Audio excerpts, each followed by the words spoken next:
so kati bwento bwembeera mu kibuga omwo nga nnoonya mpeerera kati olunaku lumu omwami omu yaŋŋamba nti bandagirira nti aweerera kati bwe nagendayo nali nzirugala nnyo ne mulinda ku reception bwe yatuuka yayombesa abatudde ku reception lwaki balese omwana ddugala ennyo okutuula mu ntebe ze nanguba kati bwe yanguba nenfukamira ne mugamba mama yafa taata yafa noonya school fees nangamba nze yabatta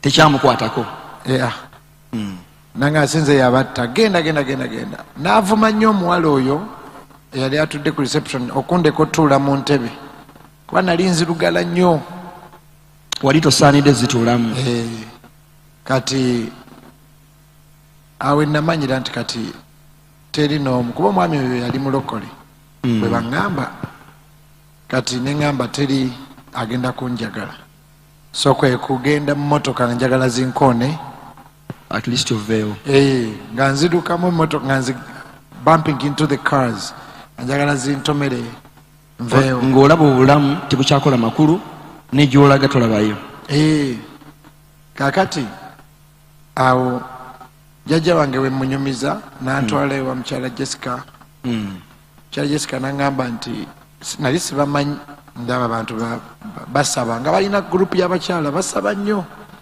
kati n'agamba nti ogenda muzza tulabe oba tunaamuyamba tumuweerere gurupu yaabwe y'abakyala kati ate awo jjajja n'afa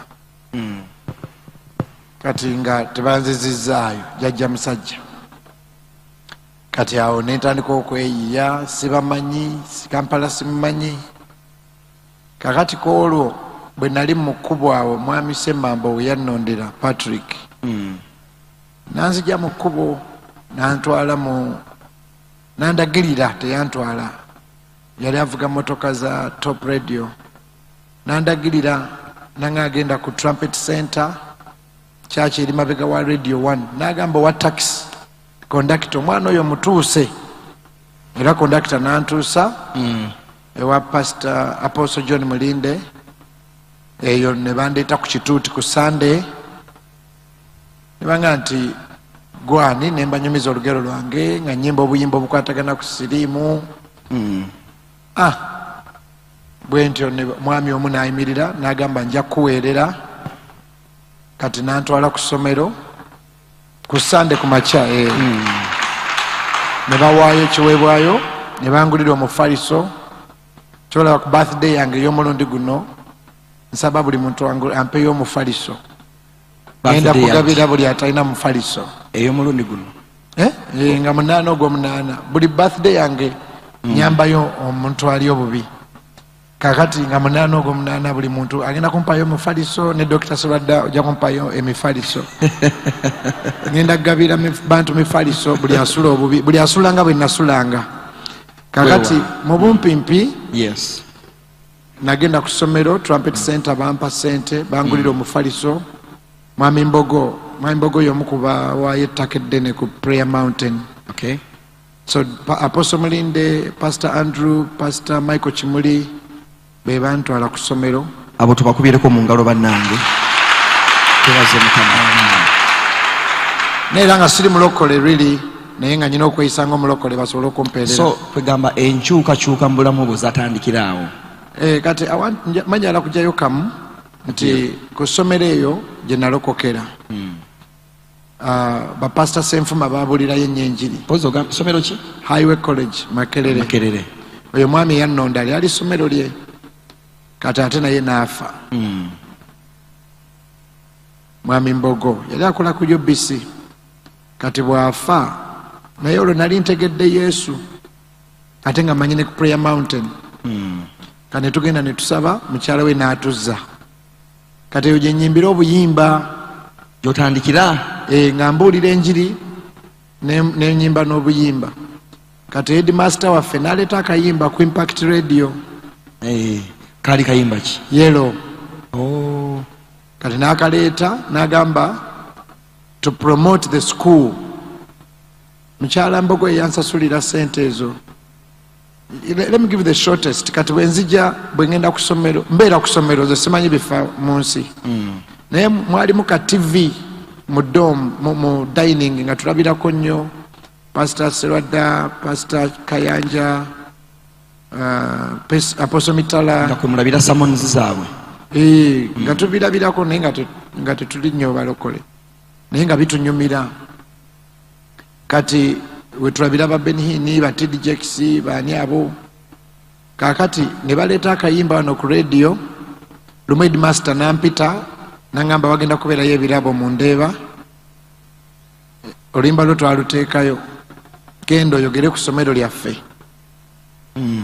obanyumize nti lyeryakuweerera tufune abaana Ndeeba otegeeza wa mu Ndeeba otegeeza wa wano simanyiyo naye nga dokita muwulira n'abasumba bonna nali mbawulira kati nenzija olwo nga nsabira abaana ne bawona ne bandeetera kedo ng'ekiweewayo ekyokwebaza nga bakuleetera kedo maama yagambye wansabidde jjo nempona nze ne bannange betwali nabo ne bakuleetera kedo ne bakuleetera apeta gwapeta omumanyi kikulu nnyo kiringa kuwa bisumuluzo bya mmotoka mu ssomero ebiseera ebyo kuwomesa kawunga kati ojja mu Ndeeba so nenzija mu Ndeeba headmaster yangamba nga nfuluma yambala bulungi totuswaza nenzija nengende wakato kato yayina esuit yayina ekoti mu doomu nga tugimanyi naye nga agyazika buli muntu agipangisa mwalimu ekoti esuuti emu mu doomu muwaayo 10 oba n'omuwa peta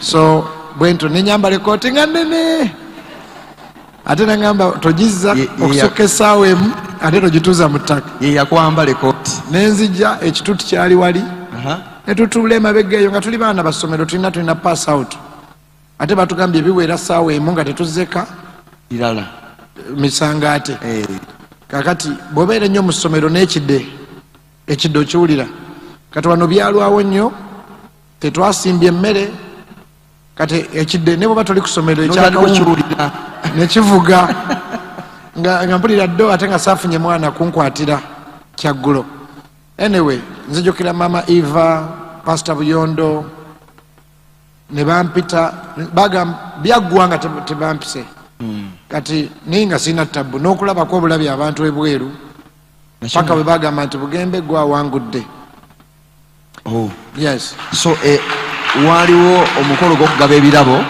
wano mu Ndeeba kati wano we nafunira ekirabo ekisooka mwami Kasulu property masters yaliwo nampa emitwalo 2 kati agabiri ge napangisaako ruumu esooka nenfuna ruumu wembeera ne bannange nga tusabira awo ensonga y'ekirabo eyo wagiyimbako mu luyimba lumu ku nnyimba zo so wano wentandikira Dr. Serwadda nebaza nnyo Impact Radio oba oliawo singa teyatandika oba oliawo sandibaddewo nebaza nnyo banzikirize nebaze ne Top Radio kuba nayo yankwatako bwentyo bwentandika amiina kati obujulizi bwo Pastor Bugembe bwo buwanvu twetaaga obudde bungi bwotalina ate naffe bwe tutalina nnyo naye emabegako awo actually ekyavuddemu kuvamu mulamwa gw'okwebaza wiiki eno n'omwezi gwonna okutwaliza wamu entiisa ya covid eyabuutikira ensi netugamba nti waliwo abantu abakiyitamu waliwo basurvivors abakiyitamu papa n'alowooza nti oli omu ku bo abasobola okujja okusharinga naffe testimony yo eya covid yakukwata atya covid ekisooka covid yanuma wategeera engeri gye yakwatamu nina gye nagenda eyo nenvayo nga nkololakolola ogenze kuweereza naye nali sikkiriza nti covid kubanga dokita nze omu ku bantu ekyaki yaffe yemu ku kyaki eyakulaakulanira ennyo mu covid kiddemu we prospered in covid so much simanyi bakiwulidde bulungi ekkanisa yakulaakulana nnyo yalinnya nnyo amadaala mu biseera bya covid nnyo kubanga mu covid mwe twasabira abantu batuweeyo miliyoni emwemu tusereke church mu time ya lockdown twali tunoonya obukadde 5 ne tunoonya nga noonya abantu 100 bampeyo miliyoni emwemu kubanga twabeera ku social media ne ku TV ne tusaba n'abantu okuva mu komera paka mu lubiri. Abantu abo balabikako balabikako abantu basaba naffe mu covid kati awo president waggulawo katono bantu bannyo baali basabye nnyo naffe kwe kubaga omuyindi n'angamba okusereka church mwetaaga obukadde 5 naye mumpeeyo 10 kati nenfuna amagezi nti kanoonya abantu 10 bampeeyo miliyoni emwemu mu covid kakati nengenda nju ku nju miliyoni emwemu n'abali ku social media abasaba naffe nali noonya abantu 10 nafuna abantu 207. Wow. Then n'ab'oku church ne tumayiza nga tukuŋŋaanyiza obukadde 3 ne tubuwa omuyindi kati ebibiri tumusasula mpola mpola. Amina. Naye covid nga wayise emyaka 2 nga gumu something nga nze tankutte ngera sambala nnyo na masiki naye lumu nempisibwa bubi nnyo omutwe nga gunnuma nnyo nengenda mu church awo amini wano mundeeba waliwo eddwaliro nagenda mu ddwaliro ly'abaana liri awo ly'abaana ne baŋŋamba oyo covid nembiwakanya bakugamba tebannakukebera oba nga bamaze kukebera bakugamba nga tebankebedde baŋŋamba oyo covid nembiwakanya nnyo nga tayinza kunkwata twagenda omaliriza nga nyina covid naye ekintu kye siryerabira ku covid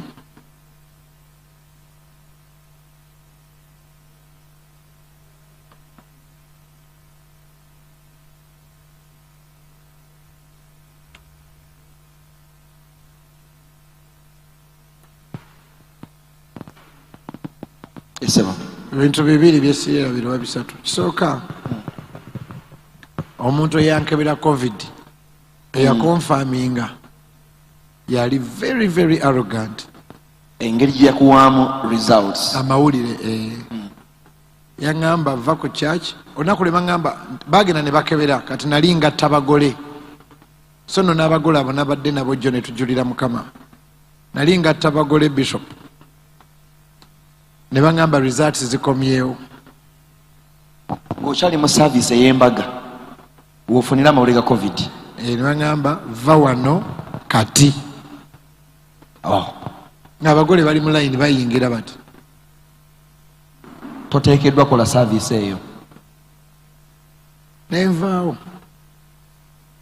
mu mutima gwo wawulira ki bw'oba ovuga ng'ova ku church otunula emabega bwoti nga tomanyi oba gwe gusembye nga tomanyi oba gwe gusembye okudda mu kifo ekyo kubanga ebyali bibadde ku balala abakwata ba covid oli obitegedde. Ne tugenda eka eyo ne bankweka naye abagole baali nabaliko wala abagole abokubiri saabagatta naye bali nabagattira wala mu masiki naye tebaalwala Katonda yeebazibwe ate nabo baali tebakimanyi naye okutunula emabega nga tomanyi oba onadda like nze mutima nawuliranga asiibudde emirimu gyange gyonna gye mbadde nkola ku nsi ate omusajja oyo yaŋŋamba yali arrogant yaŋŋamba ogenda kufa yakiŋŋamba nkola ya kirogo kati bwe yagamba ogenda kufa bonna abaaliwo abo nga mumanyi abalokole fana netugamba fire nagamba fire kivejinja teyafudde nakugirayo examples nampa n'obujulizi abafudde obujulizi obuli negative naye nze eri munda mu mutima nali nkimanyi sigenda kufa.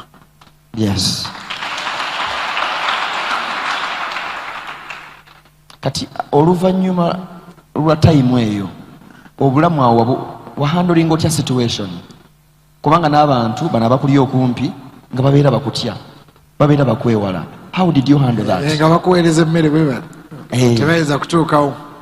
Nze ndowooza ekyasinga okunnuma dokita n'abali wano n'abali ku TV, ndowooza kyekyo ekyokuba nti emmotoka eyo ng'eva ku church nga tomanyi oba lwe lusembi, tomanyi oba odda, nga tomanyi oba olidda, kubanga twali ne Dr. ne Pastor Senfuma nga tuziika Pastor Musula. Yes. Bishop Senfuma ye yabuulira mu kuziika okwo. Yes, y'omu ku baabuulira Bishop Senfuma ku kuziika kwa Pastor Musula. Ne mukubira ne Simon muzeeyi sikubuzaako nsonyiwa mbadde ndokuwuliriza nange atofaayo ojja kujja twogere naafa. Kakati Bishop Senfuma yagendanga ne mu gym. Yali fit. He was very very healthy. Yes. Kati ate ffe abatalinyayo wadde. Kati gwe n'olowooza nti bugenda kumenya mujenje kalu. Nalaba abantu, nze ndowooza okufa kwa Bishop Senfuma kwe kwankuba nnyo ewala. Ne Pastor Kula. Kati kamboze mu biseera ebyo naawe ng'olwo oli mulwadde. Ndi najja ne wano ne mpeereza. Nze nalina eddalu. Awo nga ndi awo mpona siwona Bishop Nchibi yali yampita. Ne mugaa ngenda kujja. Nzijjukira nze nakwaniriza wano ku kituuti. Naye awo nga abasawo bagamba mponye naye nga sina maanyi. Kati njagala otubuulire COVID yakuyisa atya? Bubi nnyo. Kati kankunyumize. Nze nalaba akawuka n'enkeegomba nga akawuka kalamu. Kano akatambula kamunyeera. Okusinga ggwe. Like this. Nga kassa. Kalina obulamu. Nga kalamu nnyo. Tekalina wakaluma. Nalaba omuntu omunene ennyo, manyi tujereganya abantu abanene. Ono omunene nga munene nnyo. Nga mulamu nnyo okusinga nze omutonotono. Nga atambula bulungi assa. Najja wano n'empeereza olwo Justin Nabusa mumuyite kuba tumuyita mama corona. Buli corona ajja atookera wa Jas najja ewaffe. Naye ne corona akimanyi nti Jas musabi. Akwata abo bwe bali. Jas ne Twina Herbert bo baali bafudde. Twina yamala time nga tetumanyi oba mulamu oba mufu. Twina Herbert. Naye Jas yaŋŋamba nti tebagenda kubuulira nti owonye.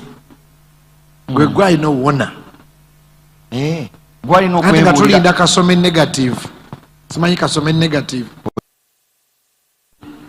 Kati ne nzija wano mba mpeereza wakati mu kuweereza wano. Olwo nno nga baŋŋambye emponye naye nga nze mpira sinawona.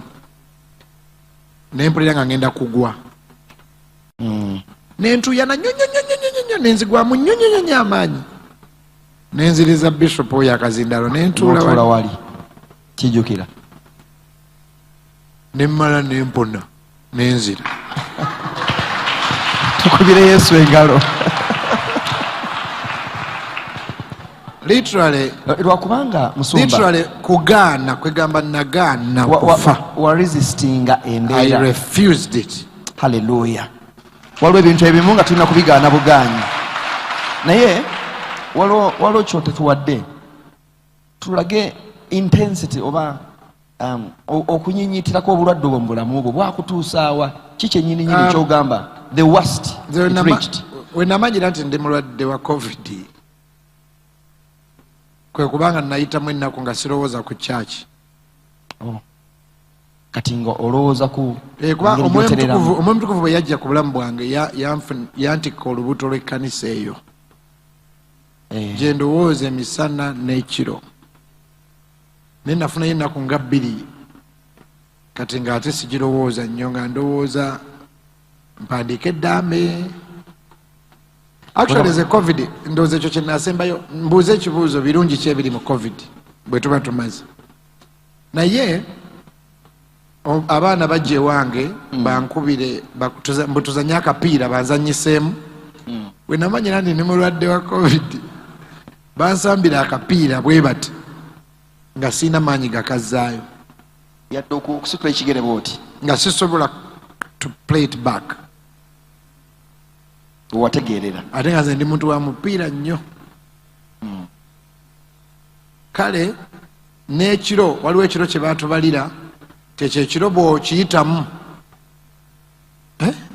oba bwotafa oba togenda kufa.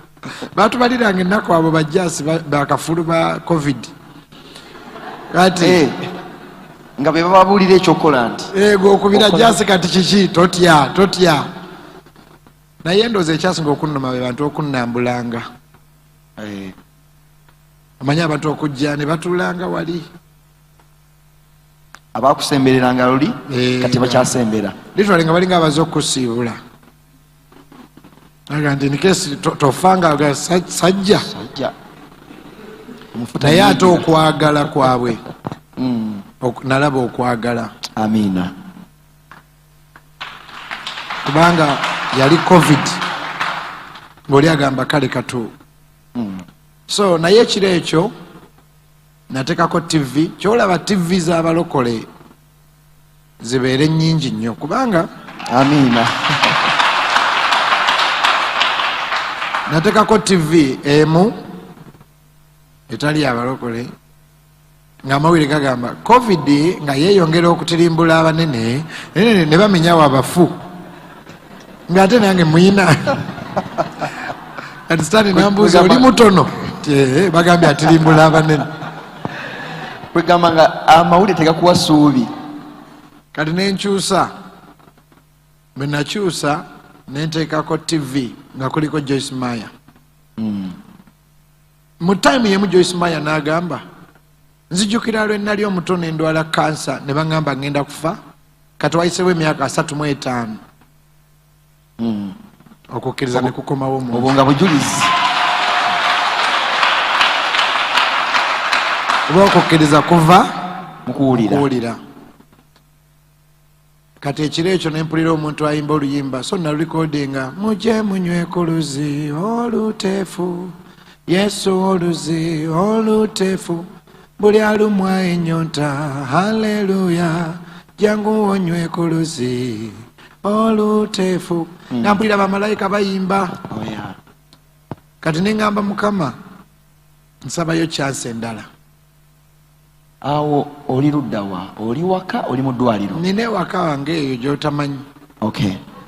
Gye bankweka eyo nga mbeerayo nzekka n'abatonotono. Kati Mukama n'ambuulira eby'okkola.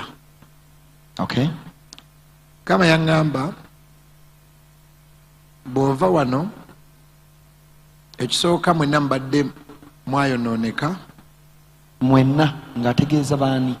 Omulembe gw'abasumba abato. Okay. Nga ffenna twagala koppa Pastor Kayanja, twagala koppa Dr. Serada, twagala koppa naddala mu bunene bwa church. Yes. Kubanga ffenna twali tuzimba church ennene nnyo. Kamala ng'ate muzimba church nnene nnyo. Muzimbe ntonotono. Mubeere ne services nnyingi. Okay. Kubanga ffenna twali tukopa basumba abanene. Bwe ntyo nagenda mu covid nga tuzimba church y'abantu 15 nenvayo nga tuzimba church y'abantu 1,000. Okay. Olwa instructions wafuna kati empya. Era bw'olijja ku church nja kulaga tulina empaji zaali zikyatambula tuzimbe church ennene nnyo. Mwazireka. Byonna ne tubikomya. So we saved money and time. Amen. Kati tubeera ne services 4 ku Sunday. Ate nga church ebamala. Church etumala buli service etwala essaawa emu n'eddakiika 3. Weewaawo. Kyava mu covid. Naye twali tuzimba ekkanisa eyali egenda ndowooza naliweza emyaka 5 nga nkyazimba church. So bwe ntandika okuwona. Okay. Katonda n'aŋŋamba ebintu bingi. Katonda n'aŋŋamba tandika ebyoto ebyokusaba nabadde nnyumiza dokita ku simu. Tandika ekyoto ye Busaabala buli Lwakusatu, Enansana buli Lwakuna, ekiwaatule buli Lwakutaano. Nakubidde dokita nga nyina ebizibu nga we tukuŋŋaanira baagala tugoba. Okay.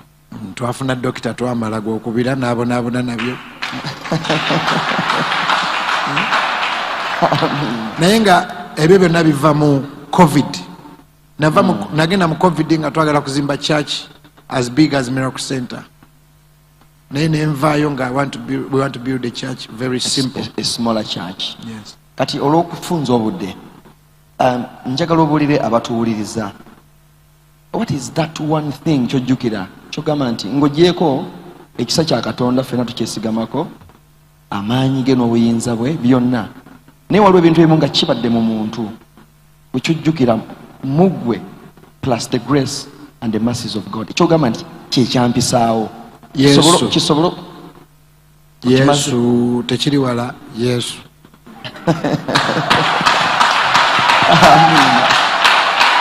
Amin. Kati kubanga osobola omubuulira, osobola omuyimba naye nga tomumanyi. Yes. Paka lwofuna embeera. Kubanga nalowoozaamu omuntu bw'afa alagawa, kyokka nga bulijjo ndi mubuulizi wa njiri. Yes. Naye kati nga anti kati nze afa olwo kati ekibuuzo nga si nti omuntu bw'afa wabula wenfa ndagawa. Nembeera ku buliri okwo kubanga nyina we nagaa sijja kwebaka ndabe bwenfa nga ndaba bwenti, naye otulo sebo ku mwenda awo bwe neebuuza ekibuuzo bwenfa kuba natuuka ekiseera nga kirabika ndowooza ngenda kufa. Essubi nga likendedde.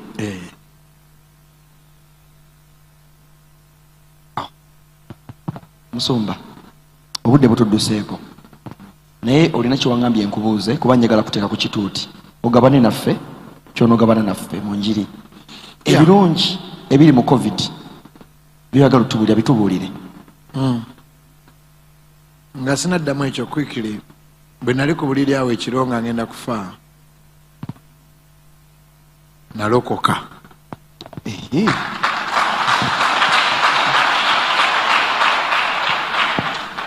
Bakitegedde bulungi kubanga naddamu nendaba amaanyi ga Yesu. Kuba nabuuza naye ddala Yesu gyali omuntu bw'afa ddala amulaba.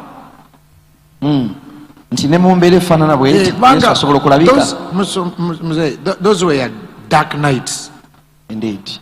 Era njagala kwebaza Kampala Hospital n'abasawo baayo. Bagita Kampala Hospital Kololo gye twagendanga. Banzijanjabiranga bwereere. Wow. Tubakubireko mu ngalo abasawo. Na buli we mba nsasula bagamba tofayo nja ziteekako. Tofayo nja ziteekako. Naye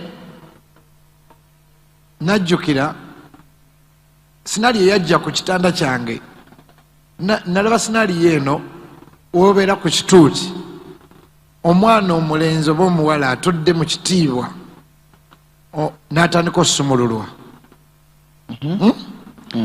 Muyimba oba musinza oba musaba. Yes. N'atandika okuba nga tafaayo oba empale ze ez'omunda zirabika oba nedda, naye nga bw'aba ali nnomo yegendereza nnyo. N'atandika okuba nga muwala muto, abasajja 6 abasajja 6 ne bamukwata nga katugeze dokita ali awo asaba oba pasita asaba olwono ndi ku kitanda ekyokufa. Omwana omuwala omu akwata abalenzi 6 n'abakola bw'ati bonna ne bagwa. Ate abeera awo ekitiibwa omusumba we naye ogenda okulaba nga ayagala kukuba tteke musaawo eyo. Gwe Kabugembe tomanyira kwegamba nentandika okumanya nti emizimu gyaki, emizimu gya ddala. Juzi nali nsabira omwana omuwala n'atandika oga gwe Kabugembe ogoba otya kabaka? Nze omanyira nimba ogoba kabaka? Konze kabaka ffe tumanyi bakabaka babiri, tulina Yesu n'ow'oku nsi. Kati gwani? Nagamba nvaako naawe nze kabaka w'emisota. Omwana yali atuwa ekitiibwa nga atudde n'atandika oga njakka kuba tteke, njakka kuba kamanyirani yani yaliswana. N'olyoka kagamba mu linnya lya Yesu sebo kabaka w'emisota tambula ogende. Mu ddakiika 2 neza mlembuza gwani nnyabo naganze nakanjako kabaka w'emisota ng'agenze. so muganda wange awo wenajja nenga naye Yesu gy'oli tukubire Yesu engalo era omuntu bw'afa akulaba. Amiina. So nze ndowooza covid yandaga amaanyi ga Yesu. Kale batwogerako bagenda mu nnyanja bakola bwe bati naye nze neemanyi emizimu njigoba mu linnya lya Yesu. Amiina. So ebirungi ebiri mu covid byebyo. Ebirungi ebiri mu covid nza kugambayo nga bisatu. That covid is a devil, is a demon. There is nothing good about covid. But Bible egamba nti Samusoni bw'amala okutta empologoma n'addayo akebere ku mulambo gw'empologoma. So covid mulambo.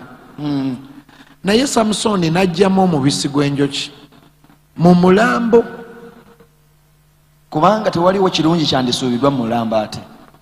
N'agujjayo n'alya n'anywa naye n'atagamba maama we na taata we nti agujje mulambo. So when you are careful, there is more God in COVID than the devil if you put on the right glasses. Katonda nti Katonda alabisibwa nnyo mu covid mulimu nnyo Katonda okusinga sitaani bw'oba oyambadde galubindi entuufu ng'olabisa amaaso amatuufu. That is kubanga nga bwe gambye naddamu okumanya amaanyi ga Yesu, nafuna amagezi obuta kubanga mzee competition ne comparison bifaanagana naye byanjawulo. By nature I don't compete. Kyekyo kubinjagaza Dr. Serwadda is a father, not a competitor. Tavuganya. Naye ndowooza nayina comparison spirit. Sayina competition spirit. Nayina comparison spirit. And comparison is the thief of true joy. Okugeraageranya ebintu ogezaako bifaanaganya.